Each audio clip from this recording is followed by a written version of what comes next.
Welcome to the studio, everybody. Joined by, you gonna say your name or do I have to introduce you? You've got to introduce me. Doctor. You had a problem saying that last episode. I do have a problem saying that. Why? Listen, I grew up a small town kid.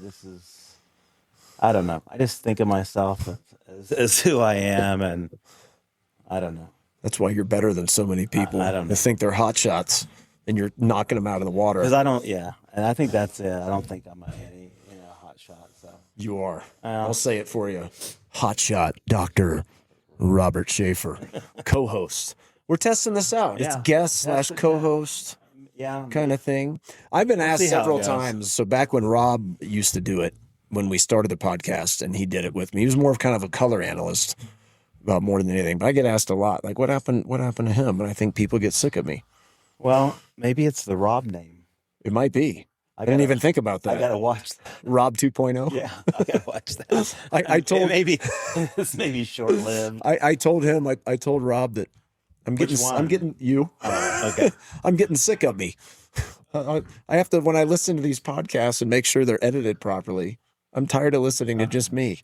So we're bringing another voice into the booth. But no, this is good. We're going to be picking up. So I will link below the previous podcast that talked about using remote monitoring effectively, the bias around it, things like that. It was a really good episode that really rolled us into this one that talks about if you're going to use it and use it the way you should.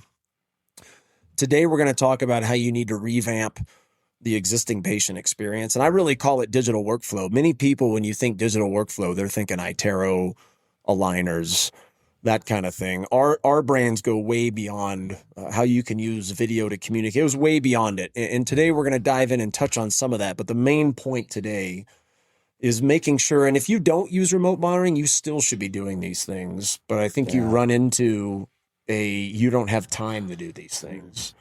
And because you don't have time, it just sucks the experience out. It sucks the ability to educate in a way that gets people to be compliant. You rush it. Yeah. And then wonder why they're not compliant. Yeah. And I see, the way we're teaching the refinement scan appointment now, when I was just at Matt's, I was the assistant 3 times. So I was in the chair, they were watching.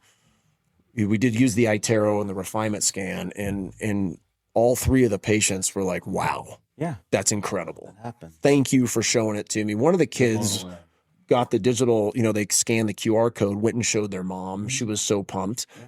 You don't have time for that stuff. And they don't remember what things really look like. They don't. 9 months ago or whatever the case may be. That was exactly what, because I asked the question, because I'm genuinely curious when I'm sitting chair side. Do you remember where you started? And the answer has been 99 out of 100 times, no. I see myself every day. And if they do, they don't remember to the degree that they were. Yeah, it's a true wow factor, which, definitely an on-demand course. I've toyed whether or not to do a podcast about it because I think it's a big time. We give a lot of free information on here. That one's a little bit of a secret sauce that I don't know how I feel about going in depth. But today, the whole point is, the previous podcast, why don't you talk to them about, since you've used remote monitoring and you're using it the way it should be used, how many you used to see versus how many you see now? I think I mentioned last time, I think we were seeing 65 patients a day. It was kind of the limit I wanted to do to try to still get in all the things that you're talking about or that we're going to talk about, today. Now that we're down to 30. Wow. Give or take, a little bit on either side of that. So at least half reduction of patient flow. Wow. Through the day. Well, and how that, and again, we'll link the other podcast below, but how that fits into today is that I've heard many of you say, remote monitoring doesn't work, and it's all bias that comes after that. I've heard all kinds of reasons why you think it doesn't work, but one of, as big a remote monitoring fan as I am, and as big a no-brainer as I believe it is, there is one thing that you have to be very careful of that is true, is losing the relationship with the patient because they're not coming in every 4 weeks or every 6 weeks or whatever your normal pattern would be. You lose that face-to-face interaction on how was the soccer game, how was this or that, happy birthday, whatever it is, you can lose that. And what we want to talk about today are some ideas that are happening in his practice, things that we teach that needs to kind of transform how those appointments go. Have you felt that you've lost, I guess we'll start here. Have you felt you've lost the relationship with these people, seeing them once a year, or first time back 13 months after they picked up the aligners? I think that from a doctor-patient relationship, especially with some of the kids and some of the things, you would interact with them about every 6 to 8 weeks or however much they were coming in before, I think to a certain degree that does happen. Yeah. But with your training and the things that we're doing now, in some respects, I think the appointments when they do come back are higher quality appointments and delivering more pertinent information, not only to the patient, but to the parent. I think it's better than what it was before, but just the one-on-one maybe relationship with patient or a kid. There's no doubt it's going to be less different. Well, I think for most out there, the problem becomes is they think that, so therefore they don't do remote monitoring without sitting down and looking at the journey and saying, how can we flip that on its head to make sure the relationship becomes even better? And you said it, you think that, but maybe they don't think that. Right. And so, it still could be a bias in your head, because again, I haven't had anyone say they want to come in more. So, we talked about that. Damn it, Shafer. Why didn't I get to come in 20 times instead of 4? Come on, man. I want my money to, There's a lot of people that think that in the industry, though. Yeah. I can't charge as much because they're not coming in as much, which it's interesting. I don't know if it's really the topic for today, but it's interesting to me how different a lot of you think compared to any other people business in the world. Like Amazon, right? They win because they're convenient. It shows up tonight, tomorrow morning, whatever it is, and they charge for it. And that's one example. Are you upset? Are you upset when you get to your destination earlier from a plane ride? Are you, I'm upset because I got here an hour earlier. I want a refund. I want a refund. No. Get me there quicker. Get me there quicker. Save me time. Time is the one thing you can't get back. Well, we didn't say it in the other episode, but the smartest people are constantly investing in how to save time. But for whatever reason in this industry, you all will complain how busy you are.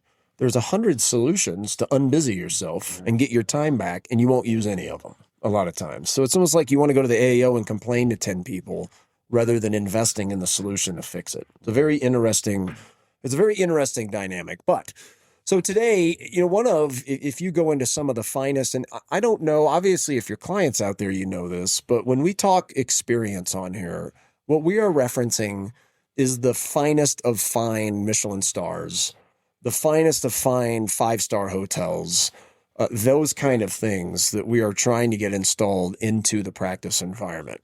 And one of the things, if you go to a montage, by the way, and you only have to go once, what they will do when you come back is the first time they're asking very specific questions and they notate it. And the next time you come back, you may have whatever, you walk into your room and your favorite chocolate is sitting on the pillow, that kind of thing. You never told them outside of you did the very first time you're there, but you could be there the 20th time and they will remember the first time. So probably an on-demand course and also a conversation, many of them for another time, is one of the things that happens very poorly inside the practice environment are note-taking around the personal side of things.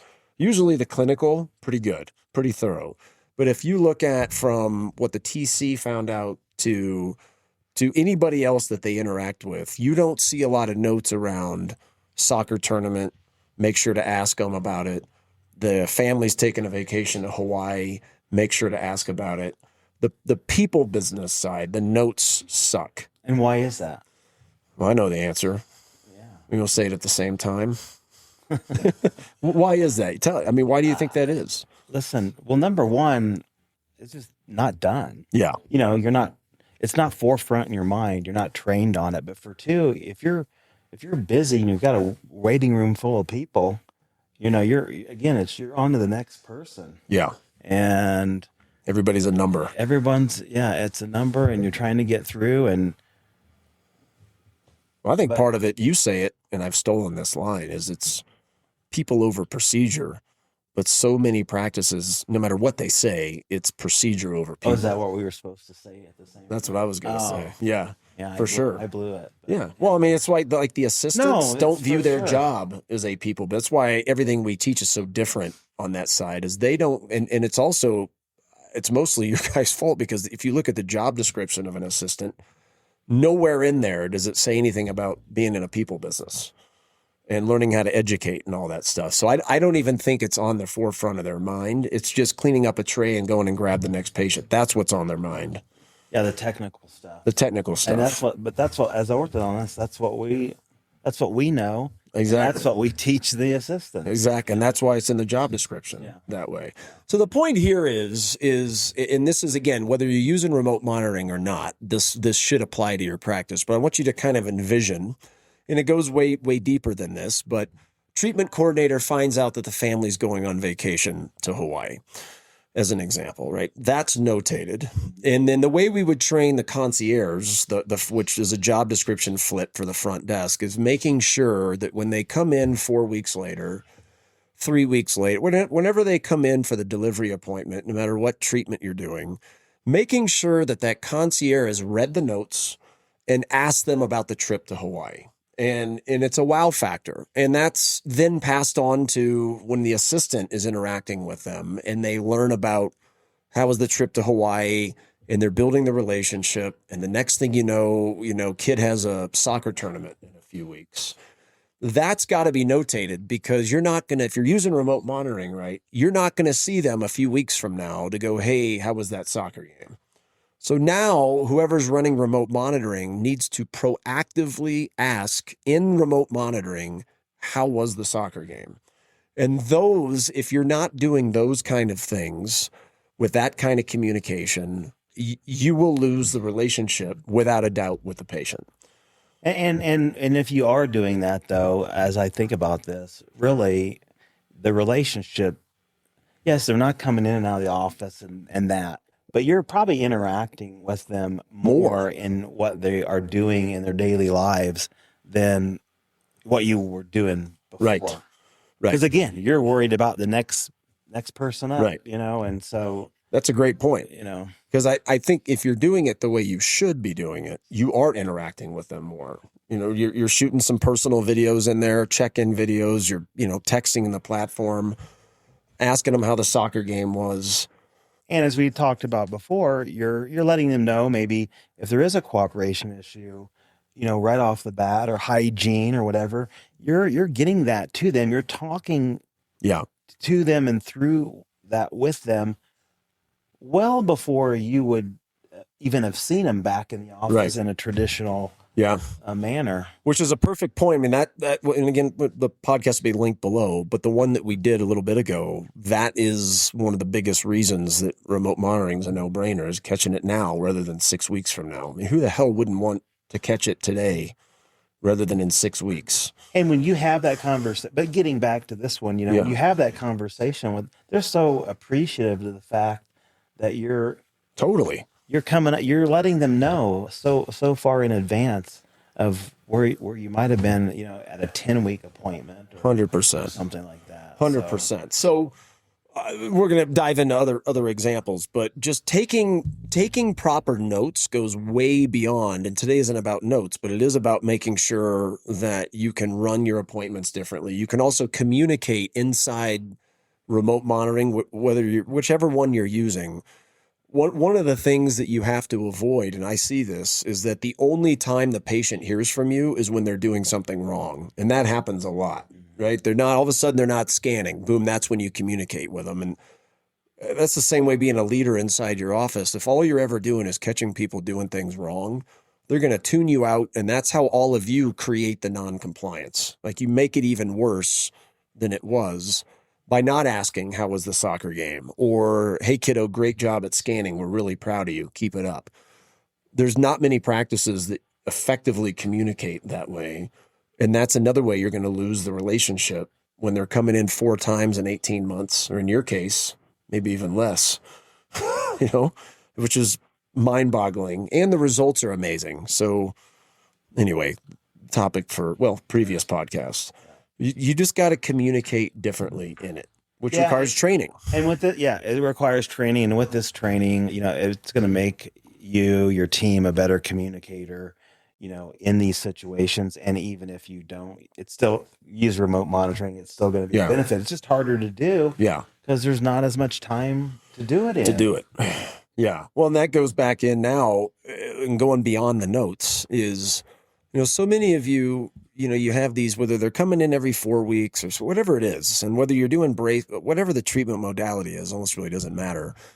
It's this rush to get the next person, set up the tray. And I guarantee you, if you gave your assistants a choice, right, sit down and properly educate and motivate or clean up the next tray, they're cleaning up the tray and running out to get the next patient if they had the choice. That's how they view their job. So let's just say, even if they're coming in and you're seeing them all the time, this can help. But the problem goes back to if you're seeing 100 patients a day, or in your case, 60 plus patients a day, it's how the hell do you actually slow down, educate them, get to know them? You can't. And all of that creates or leads to the non-compliance. So the idea of remote monitoring goes so far beyond, because if you can go, you said you went from 60 plus to about 30 a day, right? So I think what a lot of people will hear, and they're like, oh, you're saving so much time, and you are, but the time is really, it's not like you're sitting around doing nothing and just, shooting the bowl and just, having fun there. You're reinvesting the time back into the people business that all of you are. So that's where you're sitting down at end of appointment. And he has, so I've never been in a practice that has a dedicated consult room for the existing patients. And that's helped us do the training with you, because you're already doing that kind of stuff. So many practices, getting them to sit down and have a 5-minute face-to-face with the family at the end of every appointment is like, I guess no pun intended, pulling teeth on how hard that is. But it goes back to, we don't have enough time. We got to rush out and get the next patient. And truthfully, they don't know how to do it. And they don't know how to do it. That's that's a whole other training in itself. Yeah, it's a skill. Yeah. It's a training. Well, and this is where I think if you do it right, you're actually building the relationship. Because like we talked about, one, you can communicate with them almost every day. Mm-hmm. Now, again, you have to take proper notes. You've got to read the notes, and you've got to say, hey, how was the soccer tournament? Hey, did you win? Happy birthday. All right, how was the family vac? That kind of stuff cannot go away. It's just done in a little bit different way. But then when they're there, imagine a scenario where you can greet them on time, where the waiting room isn't slammed, which is a terrible experience in itself, and that's how most practices are. You can greet them. If the appointment's at 3, you can greet them at 3, just like you would want to greet a new patient on time and make sure they're not sitting. You can greet the existing patient on time. The trust transfer from the front to the assistant can be done because there's time to do it. The assistant can sit down and actually spend time with the family, getting to know them, asking them questions, asking them how life is going, how school is going, things like that. You can use the iTero and the technology chair side the way it's designed to be, but really nobody does. I've never been in a practice in my life, even the aligned faculty, that use the iTero chair side for existing patient appointments the way it's designed to be used. I mean, it's crazy how those things are underutilized. Well, and everything you said, though, in healthcare and anywhere you go, a lot of times, right? You're waiting. Yeah. I mean, and that's just a killer. It is. And so when you're able to greet the patient on time and spend the time with them and go over the refinement scan, as we're going to talk about probably there. At least the one thing I know when they leave our office, right, is they've got treated, meaning respecting of their time. Yeah. Than they're going to get in any other place they want to go to. 100%. No matter what it is, business wise, because it's a lost art. Just a lot, if you want to call it that. Yeah, it is. Well, the hospitality has never been demanded more, but it's never been offered less. The hospitality in our country absolutely sucks. And you didn't talk about referrals. I mean, that. You think they're not going to be sitting around talking to their friends about? I'm sure a topic comes up, and you had to wait for a half an hour before your appointment. Yeah. Yeah, we get right in. We get right in. And that's a practice builder. Well, Dr. Jamie Reynolds, when he and I used to speak with his TC for OrthoFi, and this is something I've taught for forever, goes back to the people over procedure. But one of the things he talks about a lot is that, like, you're a people business, and if you don't believe it, go look at your 5-star reviews. Nowhere do they say, I'm amazed at what college you went to, what ortho school you graduated from, how expensive your x-ray machine was, how you rotated the bicuspid so beautiful. It doesn't talk about any of that. It talks about the people business all of you are. So if all of you want to grow, it's how they're treated. How you made them feel, how they were treated, how pleasant the team was, and how they listened. Yeah. All that stuff. And I think our messaging attracts humble people that are badass at what they do, like you, because you know that. The ones that are very caught up in themselves, I call it white coat syndrome.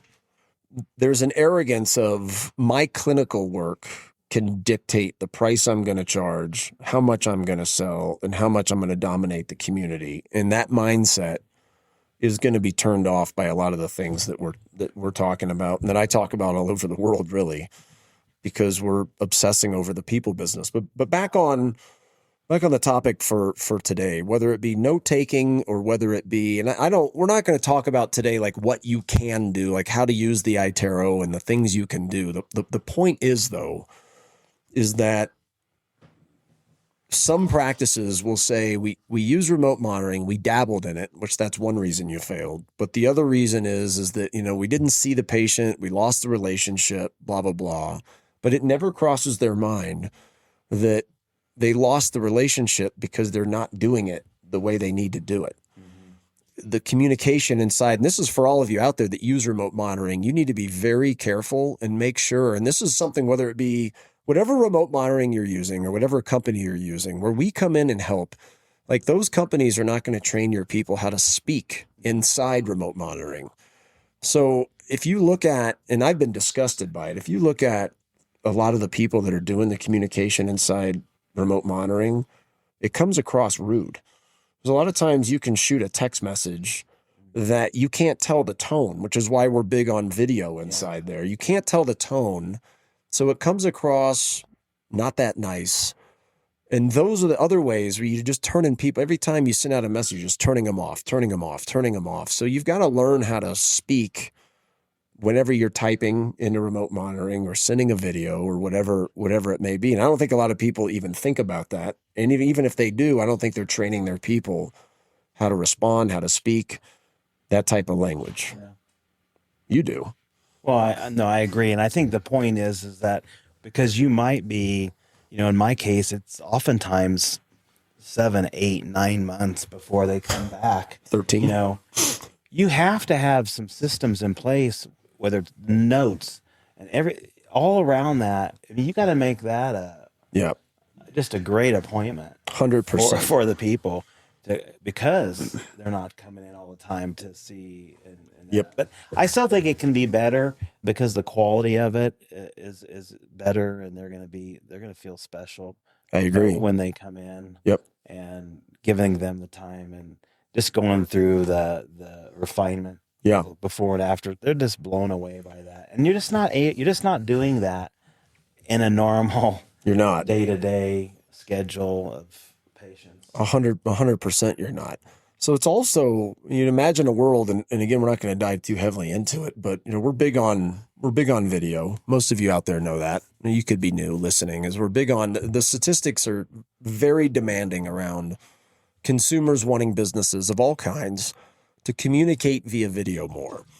So whether it be you communicating via video inside remote monitoring, or a big thing that we're big on is a lot of the things that, like how to download the remote monitoring app and instructions around it. Shoot a video of that, put it on your YouTube station, drive traffic to your YouTube station, Because the more they watch that, the more now you don't need to go over those things as much at the appointment, and you can reinvest it into the wow factor, like at the refinement appointment scan, showing them an outcome simulation, just like you would in the new patient exam.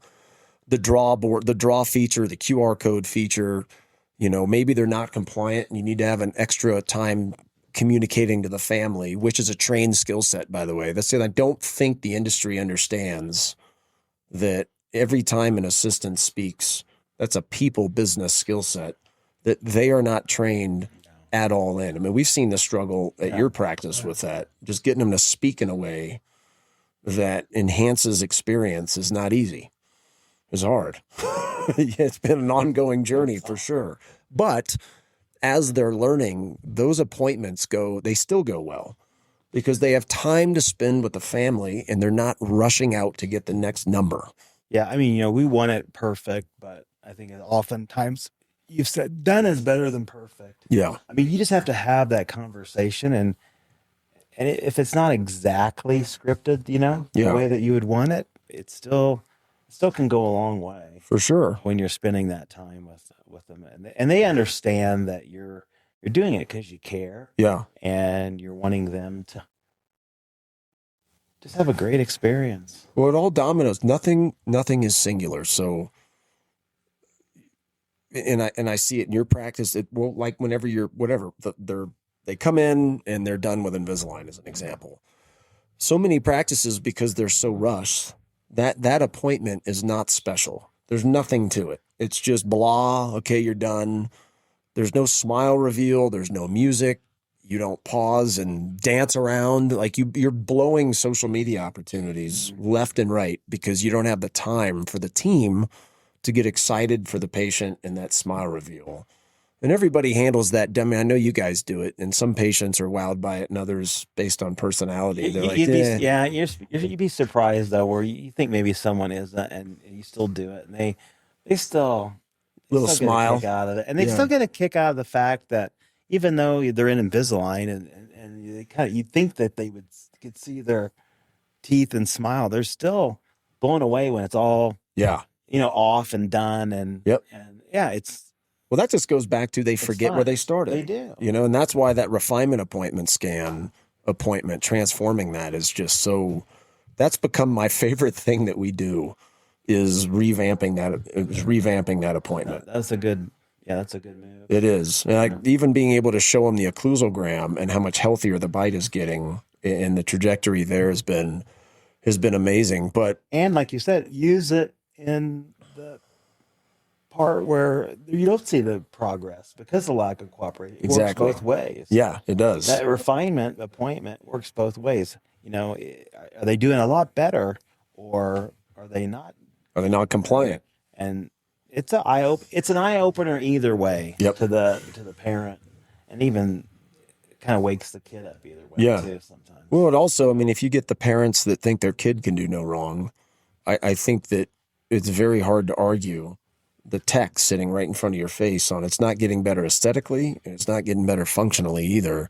Here's the proof. So it so helps you initiate a non-compliance discussion, which is a trained skill set on its own. I mean, that's another people business skill set that the assistants have no idea, everybody, how to have. They have no clue how to have that in a way that doesn't piss somebody off, that thinks their kid can do no wrong. But if you don't have the time to have the conversation, I don't think people get excited when I say this, but a lot of the non-compliance is caused by how the practice is running the existing patient experience. In and out. If they are non-compliant, you scold them. It's the only time they ever hear from you. There's no time for educating. Education, heck, we could do a podcast about this, is education equals experience. You want to charge more and increase compliance and whatever you want to do, you have to train your people how to educate better. And that's the same thing they do in the Michelin star restaurants. If they want to make more money, they don't go advertise. They train their waiters how to educate better. And that is not something this industry does. They do not train their assistants how to educate better. It doesn't exist in anybody's program, well, except for ours. Yeah, toot at the horn, or whatever. It's all about what are you doing wrong. Yeah, and how that can come across for sure. You're telling that to a parent, and especially these days. And they have the permissive parenting styles. Yeah. Hey, you must have listened to the podcast. I did listen. Oh, that's nice. That's lovely. Yeah, if they're uninvolved or permissive, and you try to have your kid's not compliant discussion, good luck with that. If you don't have the technology and the verbiage skills to handle that in a very specific way, you're not going to win that battle. It's just not going to happen. But so the bottom line is, you wanting me to finish that sentence? The bottom line is one, you have to have the time to do this. Yeah. Like that's. For years, it's been a struggle. And this is where I wish speakers on stage would tell the audience what their business model is before they just start shooting off ideas. Like, what we teach is intended for you to be the most expensive, convert higher at the same time, and turn patients into fans that refer. That's the model. And I'm not scared of. So if you want to be the cheapest and you want to be mass quantity, what we teach isn't going to destroy your business, but you're not going to have time to do it. Right. You're never going to have time to do the things that we teach. So either you're already the highest price and you want to stay there and get better, this messaging is for you. You may be the cheapest today and want to get to where I'm talking about, this message is for you. But for the people that are mass quantity, cheap price, and that's the model, that's a fine model. Like Best Western makes a ton of money. There's nothing wrong with the model. But what this teaches is not going to work. You're never going to have the time to do it. So we're all about opening up time for people, working smarter, not harder. And so you can reinvest all of this procedure over people. We want you to reinvest and rethink the practice so it's people over procedure. And when you do that, remote monitoring is a beautiful partner in that, because you do not lose the relationship as long as you're communicating properly in the app. You're taking notes on the people business side. You're wowing people by reading those notes and using those notes to enhance hospitality. You're setting up the appointments in a way where you have time to do the thing. This is no different. We don't have many of them, but it's the same thing we teach inside the dental world, where, you look at most GP practices and they've got 2 hygienists, and they're just slammed all day long, back to back, 1 hour, just all day long. And the hygienists have absolutely no time to spend educating and using the tech to educate. So what happens is, on paper, you're seeing all these hygiene visits and you're excited about it. But if you cut that by 1 or 2 a day and give the hygienist a time to breathe in between appointments, and when they do have the appointments, they have time to educate, and the acceptance goes through the roof. Well, yeah, and that education is going to do what? Produce more money. It does. Income, because of the things that they can show and talk about on the consequences of not 100% doing what they need to do. 100%. And that's the same way in the existing patient experience. If you want compliance to go up, you want referrals to go up, all the stuff everybody wants, you have to have the time, 1, and 2, you've got to train your people how to use that time to enhance experience. And that is not something that the assistants come with, which is really not the point today. But the point, going back to the bias around, I don't think it's a bias. I actually think it's true. Like, if you use remote monitoring and you bring it in 4 times in 20 months, you will lose the experience if you don't learn how to shift and run your practice in a different way. So that's really the point. You got to take better notes. You have to read the notes. You have to communicate in the app. You have to train your people how to communicate in the app. You've got to be positive inside the app. You can't just shoot messages whenever they're not compliant. When they're in your office, you have to spend extra time with them. You've got to educate better. And even things, this sounds weird, but a lot of the assistants don't even know how to build rapport. It's very technical, let's just get the appointment over. That shouldn't happen in any practice out there. But if you're going to use remote monitoring, their job description has to change and the training's got to change. And if it does, I think you're going to build a better experience, because you can communicate with them constantly inside the app. Constantly. They're scanning every single week. It's a no-brainer way to take your practice, but you just have to do it in a different way.